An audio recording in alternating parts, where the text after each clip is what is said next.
Hi everyone. आज के इस वीडियो में हम CG Vyapam pre direct exam 2024 में आए हुए जनरल स्टडीज़ के 20 क्वेश्चन देखेंगे जो अपने आप में बहुत इंपॉर्टेंट क्वेश्चन है।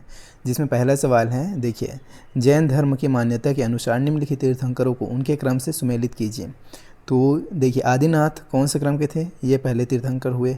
उसके बाद हैं महावीर। महावीर कितने नंबर के तीर्थंकर थे? ये थे 24वें नंबर के। और उसके बाद पार्श्वनाथ, ये क्या है? 23वें तीर्थंकर थे। और अजीतनाथ दूसरे तीर्थंकर थे। इस हिसाब से इसका राइट आंसर क्या हो जाएगा? ऑप्शन ए इसका राइट आंसर हो जाएगा। उसके बाद नेक्स्ट क्वेश्चन है, गुप्त वंश के अभिलेखों में प्राप्त उद्रंग शब्द का अर्थ होता है। इस उद्रंग शब्द का अर्थ आपको बताना है। इसका अर्थ क्या होता था? कर होता था, tax. Right answer will be option B. उसके बाद सेकंड क्वेश्चन देखते हैं, ब्रिटिश शासनकाल में निम्नलिखित स्थान में रैयतवाड़ी भूमि बंदोबस्त लागू किया गया था। किस स्थान में किया गया था? बिहार में, मुंबई में, इलाहाबाद में, उपरोक्त सभी स्थानों में। तो इसका राइट आंसर क्या हो जाएगा? इसका राइट आंसर हो जाएगा बी, मुंबई में किया गया था। उसके बाद नेक्स्ट क्वेश्चन देखते हैं, राम प्रसाद बिस्मिल को किस षड्यंत्र केस में मृत्युदंड दिया गया था? ये बताइए। ये मिला था काकोरी। इसका राइट आंसर क्या हो जाएगा? ऑप्शन ए इसका राइट आंसर हो जाएगा, काकोरी। उसके बाद नेक्स्ट क्वेश्चन देखते हैं, निम्नलिखित में से किसकी घोषणा सरकार द्वारा किसी फसल के समर्थन में की जाती है? आपने सुना होगा एमएसपी, एक शब्द होता है एमएसपी। इसे इंग्लिश में क्या बोलते हैं? Minimum support price. Minimum support price मतलब हिंदी में क्या हो जाएगा? न्यूनतम समर्थन कीमत। Right answer will be option B. उसके बाद अगला क्वेश्चन है, निम्नलिखित को उनकी तरलता के अवरोही क्रम में व्यवस्थित करें। इसको डिसेंडिंग ऑर्डर में लगाना है, इसके लिक्विडिटी के क्रम में। तो इसका राइट आंसर क्या हो जाएगा? Option C, M1, M2, M3, M4। उसके बाद नेक्स्ट क्वेश्चन देखते हैं, शिशु मृत्यु दर IMR उस विशेष वर्ष में पैदा हुए स्वजीवित बच्चों के अनुपात के रूप में खालिस्तान वर्ष की आयु से पहले मरने वाले बच्चों की संख्या को इंगित करता है। कितने वर्ष की कम आयु में मरने वाले बच्चों को इंगित करता है? यह होता है, इसका राइट आंसर क्या होगा? 1 वर्ष। Option A will be right answer. उसके बाद नेक्स्ट क्वेश्चन देखते हैं, सही क्या है? लोकसभा का स्पीकर अविश्वास प्रस्ताव द्वारा पद से हटाया जा सकता है। लोकसभा का स्पीकर एक संकल्प द्वारा हटाया जा सकता है। स्पीकर स्पष्ट बहुमत से हटाया जा सकता है।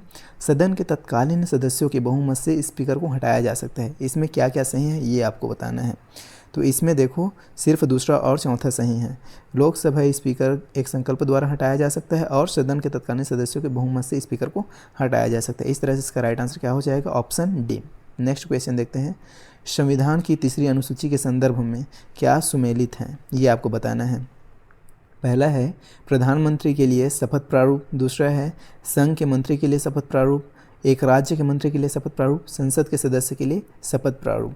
तो इसका राइट आंसर क्या हो जाएगा? ऑप्शन बी, संघ के मंत्री के लिए शपथ प्रारूप, एक राज्य के मंत्री के लिए शपथ प्रारूप और संसद के सदस्य के लिए शपथ प्रारूप। उसके बाद नेक्स्ट क्वेश्चन देखते हैं, संसद के सदन की कुल सदस्य संख्या का बहुमत और उपस्थित मतदान करने वाले सदस्यों के 2/3 बहुमत के संदर्भ में क्या सुमेलित है? ये आपको बताना है। पहला है राष्ट्रपति के विरुद्ध महाभियोग, सर्वोच्च न्यायालय के न्यायाधीशों के विरुद्ध पदच्युति प्रस्ताव, आंतरिक या बाह्य आपातकाल संवैधानिक संशोधन। इसका राइट आंसर क्या हो जाएगा? ऑप्शन डी इसका राइट आंसर हो जाएगा। इसमें राष्ट्रपति के विरुद्ध महाभियोग आता है, उसके अलावा सर्वोच्च न्यायालय के न्यायाधीशों के विरुद्ध पदच्युति प्रस्ताव आता है और एक आता है संवैधानिक संशोधन। इस प्रकार से इसका राइट आंसर क्या हो जाएगा? Option D will be right answer. उसके बाद नेक्स्ट क्वेश्चन देखते हैं, आधुनिक आवर्त सारणी दी थी, किसने दी थी? ये तो सबको पता है, ये किसने दिया था? मेंडलीफ ने। राइट आंसर क्या हो जाएगा? ऑप्शन सी। नेक्स्ट क्वेश्चन है, इनमें से कौन से कारक मानव स्वास्थ्य को प्रभावित करते हैं? संक्रमण, मौन उत्परिवर्तन, जीवन शैली, अनुवांशिक विकार। तो इसका राइट आंसर क्या हो जाएगा?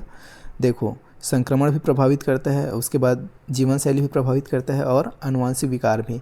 1, 3, 4 मतलब option C will be right answer. उसके बाद नेक्स्ट क्वेश्चन देखते हैं, इसरो का मुख्यालय स्थित है। इसरो का मुख्यालय कहाँ स्थित है? बेंगलोर, चेन्नई, श्रीहरिकोटा या हैदराबाद। इसका राइट आंसर हो जाएगा ऑप्शन ए, बेंगलोर में स्थित है। उसके बाद नेक्स्ट क्वेश्चन देखते हैं, पश्चिमी चक्रवाती विक्षोभ के संबंध में कौन सा कथन गलत है? यह सर्दियों में आने वाला पश्चिमी प्रवाह है, यह जेठ धारा से अप्रभावित होता है, भारत के उत्तर एवं उत्तर पश्चिमी क्षेत्र को प्रभावित करते हैं भूमध्य सागरीय क्षेत्रों से आने वाले प्रवाह है। तो इसका राइट आंसर क्या हो जाएगा, यह जेट धारा से अप्रभावित है।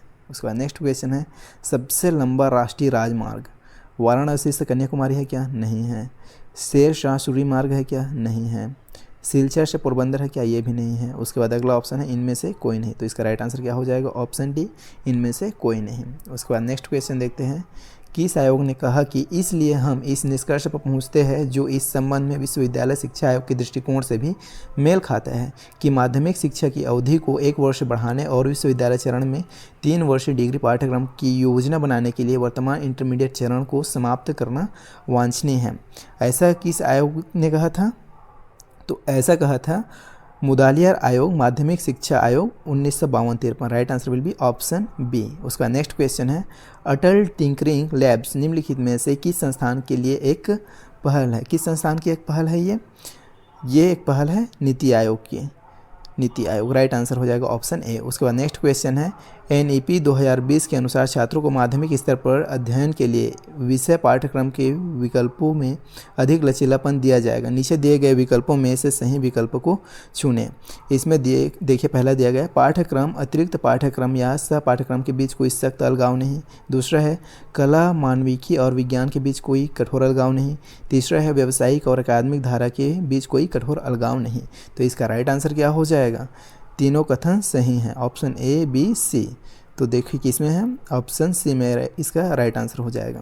उसके बाद नेक्स्ट क्वेश्चन है, निम्नलिखित में से कौन RMSA राष्ट्रीय माध्यमिक शिक्षा अभियान के मुख्य उद्देश्य है। देखिए, यह सुनिश्चित करना कि सभी माध्यमिक विद्यालयों में कम से कम निर्धारित मानकों के अनुसार भौतिक सुविधाएं, कर्मचारी और सामग्री हो। अच्छी बात है, पढ़ने में तो अच्छा लग रहा है। उसके बाद दूसरा देखते हैं, मानदंडों के अनुसार सभी युवाओं के लिए माध्यमिक स्कूली शिक्षा तक पहुंच में सुधार करना, ये भी सही है, ये भी सही है। उसके बाद अगला देखते हैं, यह सुनिश्चित करना कि कोई भी बच्चा लिंग, सामाजिक आर्थिक विकलांगता और अन्य बाधाओं के कारण संतोषजनक गुणवत्ता वाली माध्यमिक शिक्षा से वंचित ना रहे, ये भी कहना ठीक है। उसके बाद अगला है, माध्यमिक विद्यालय के बच्चों के जीवन में सकारात्मक गुणात्मक परिवर्तन लाना, ये भी सही है। मतलब ऑप्शन 1, 2, 3, 4 चारों सही हैं। ऐसा ऑप्शन किस में दिख रहा है, ऑप्शन बी। तो ऑप्शन बी इसका राइट आंसर हो जाएगा। उसके बाद नेक्स्ट क्वेश्चन देखते हैं, जुलाई 2021 में लॉन्च किए गए निपुण भारत कार्यक्रम के संबंध में सही उत्तर चुनें। यहाँ पे देखिए, निपुण भारत का लक्ष्य 5 से 9 वर्ष की आयु के बच्चों की सीखने की ज़रूरतों को पूरा करना है, ऐसा है क्या, नहीं है। निपुण का मतलब national initiative for proficiency in reading with understanding and numeracy है, ये तो सही लग रहा है, ये तो इसका फुल फॉर्म दे दिया है। उसके बाद अगला देखते हैं, इसे गृह मंत्रालय द्वारा लॉन्च किया गया है, ऐसा है क्या, जी नहीं। यह सुकन्या योजना की केंद्र प्रायोजित योजना के तत्वाधान में आती है, ऐसा भी नहीं है। तो इसका राइट आंसर क्या हो जाएगा, ऑप्शन बी इसका सही उत्तर हो जाएगा। इस तरह हमने 20 वो सवाल देखे जो ऑलरेडी 2024 के छत्तीसगढ़ प्री डीएलएड एग्ज़ाम में आ चुके हैं। उम्मीद करता हूँ वीडियो आपको पसंद आया होगा और काफ़ी कुछ सीखने को मिला होगा। ऐसे ही स्टडीज़ के लिए आप चैनल से जुड़ सकते हैं। मैं आपसे मिलता हूँ नेक्स्ट वीडियो में, तब तक के लिए बाय।